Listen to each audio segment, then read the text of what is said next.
Assalamualaikum warahmatullahi wabarakatuh. Perkenalkan, nama saya Vina Aprilia dengan NIM 220305500003. Kelas A, Program Studi Gizi, Fakultas Ilmu Keolahragaan dan Kesehatan Universitas Negeri Makassar. Pada kesempatan kali ini, saya akan membawakan sebuah materi dengan judul Komunikasi dan Konseling Gizi. Baik, sebelum melangkah terlalu jauh pada materi, terutama tentunya kita harus mengetahui apa sih definisi dari komunikasi. Nah, komunikasi ini merupakan kata yang berasal dari bahasa Yunani, yaitu komuniker, di mana artinya yaitu memberitahukan.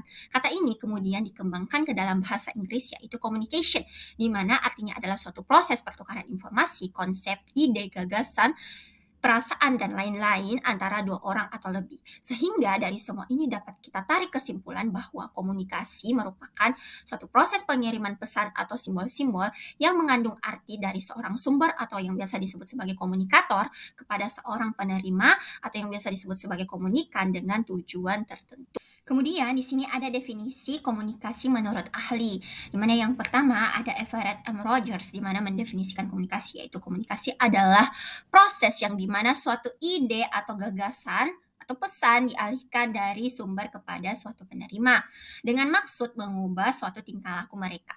Kemudian ada menurut Laswell, yaitu komunikasi adalah suatu proses penyampaian pesan oleh komunikator kepada komunikan melalui media yang menimbulkan efek tertentu. Yang terakhir ada James F. Stott, di mana mengatakan bahwa komunikasi adalah suatu proses pada seseorang yang berusaha untuk memberikan pengertian dan informasi atau pesan dengan cara menyampaikan pesan kepada orang lain. Meskipun ketiga pendapat menurut ahli ini didefinisikan menurut kata-kata yang berbeda, tentunya memiliki inti bahwa dalam komunikasi itu ada tiga komponen yang penting. Yang pertama adanya sumber, yaitu biasa disebut sebagai komunikator. Kemudian yang kedua adanya suatu pesan yang ingin disampaikan kepada komponen ketiga, yaitu sang penerima atau komunikan. Kemudian di sini saya akan menjelaskan mengenai teori komunikasi. Salah satu teori komunikasi yaitu dari Laswell tahun 1948, di mana Laswell mengungkapkan ada 5 komponen atau unsur penting dalam komunikasi. Yang pertama adalah who atau siapa sumber dari informasi yang ada pada proses komunikasi. Kemudian ada sesuatu atau mengatakan apa pesan dari informasi yang ada pada komunikasi. Kemudian in which channel atau dalam saluran apa. Biasanya ini mempertanyakan media apa yang digunakan dalam penyaluran proses komunikasi tersebut. Kemudian ada to whom atau diperuntukkan untuk siapa pesan dalam proses komunikasi tersebut, di mana menghasilkan what that effect atau apa yang dihasilkan dari proses komunikasi tersebut. Sehingga kita dapat simpulkan bahwa ada 5 unsur atau bagian-bagian dari proses komunikasi. Yang pertama adalah komunikator atau seorang individu yang bertugas untuk menyampaikan sebuah informasi kepada komunikan. Kemudian ada pesan atau apa inti dari informasi yang ingin disampaikan melalui proses komunikasi tersebut. Kemudian ada saluran seperti media apa yang digunakan dalam proses komunikasi. Misalnya ketika komunikasi dengan tatap muka, tentunya media yang kita gunakan adalah secara lisan. Kemudian ada juga kita bisa menggunakan media online seperti dengan menggunakan media sosial pada smartphone. Kemudian ada komunikan. Komunikan itu adalah seorang individu yang bertugas untuk menerima, mendengar, dan merespon pesan yang diberikan oleh seorang komunikator. Yang terakhir ada efek atau bagaimana dampak setelah terjadinya proses komunikasi tersebut, misalnya adanya perubahan perilaku, perubahan sosial, maupun perubahan sikap. Selanjutnya, saya akan membahas mengenai tujuan komunikasi. Di sini saya akan cenderung membahas bagaimana tujuan komunikasi ini sangat penting dalam suatu proses konseling. Yang pertama adalah social change atau perubahan sosial, di mana setelah melalui suatu proses konseling diharapkan adanya perubahan sosial yang menjadi lebih baik kepada kehidupan klien kita. Yang kedua adalah attitude change atau perubahan sikap, yaitu tentunya diharapkan adanya perubahan sikap menjadi lebih baik setelah melalui proses konseling. Kemudian yang ketiga ada opinion change atau perubahan pendapat. Nah, bisa saja sebelum melakukan proses konseling, maka klien kita itu cenderung memiliki suatu pendapat atau opini yang masih belum terlalu baik atau masih terburu-buru untuk memutuskan pendapat tersebut. Maka dengan adanya proses konseling kita dapat melakukan suatu perubahan agar klien kita memiliki pendapat yang lebih baik setelah itu. Kemudian yang terakhir ada behavior change. Ini menjadi goals utama dalam suatu proses konselingnya. Itu diharapkan setelahnya ada perubahan perilaku yang ditujukan atau bisa dipraktekkan langsung oleh klien kita sebagai suatu bentuk keberhasilan dari suatu proses konseling. Ya, di sini saya akan menjelaskan mengenai fungsi komunikasi. Tentunya saya hubungkan dengan bagaimana fungsinya pada proses konseling. Yang pertama menyiarkan informasi. Tentunya komunikasi itu berfungsi dalam proses konseling di mana saling bertukar informasi satu sama lain.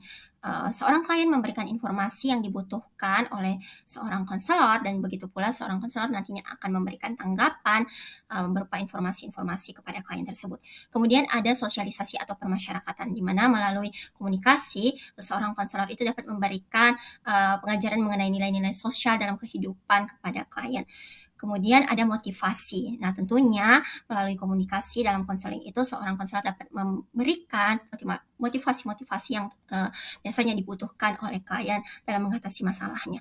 Kemudian ada pendidikan atau pengalihan ilmu pengetahuan. Nah, dengan adanya komunikasi dalam konseling, suatu pengetahuan misalnya dari konselor mengenai strategi, keterampilan, dan juga pengetahuan-pengetahuan baru untuk memecahkan atau mengatasi masalah itu dapat dialihkan ke klien kita. Kemudian ada pertukaran fakta.